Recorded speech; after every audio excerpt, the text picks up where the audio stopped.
Arestado ang dalawang magkapatid na tinuturing na high-value individuals sa bypass operation ng mga otoridad sa Iloilo City. Mahigit 300,000 halaga ng iligal na droga, kumpiskado. Patroluman Ledilin Bansagon, magbabalita.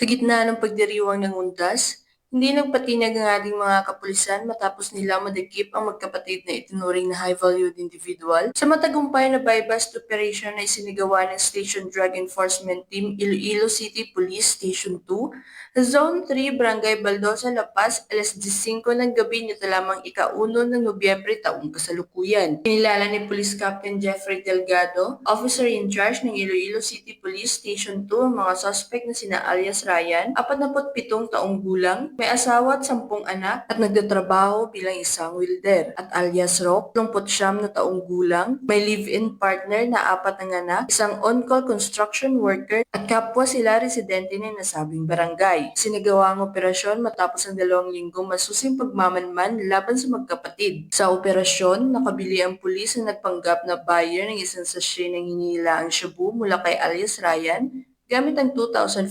pesos na marked money. Nang arestuhin nito, nakuha pa sa kanya ang 2 sachet ng isang jumbo size sachet ng suspected shabu na nakalagay sa sling bag. Samantala, si alias Rock naman ay nasamsaman ng 2 sachet ng shabu sa kanyang bulsa. Umabot sa humigit kumulang 50 gramo ang kabuuang timbang ng nakumpiskang droga na may halagang tinatayang 340,000 pesos batay sa standard drug price. Sa kasalukuyan, nasa kustudiyanan ng Iloilo City Police Station 2 ang magkapatid para sa dokumentasyon at nahaharap sa kasong paglabag sa Republic Act 9165 o ang Comprehensive Dangerous Drugs Act of 2002. Ang matagumpay na operasyong ito ay muli nagpapatunay na walang pinipiling oras o okasyon ang paglilingkod ng ating kapulisan para masugpo ang iligal na droga at mapanatili ang katahimikan sa komunidad. Mula dito sa Police Regional Office 6, ako ang inyong Police News Network Correspondent, Patroluman Ledilin Bansagon, alagad ng batas, tagataguyod ng Balitang Pulis.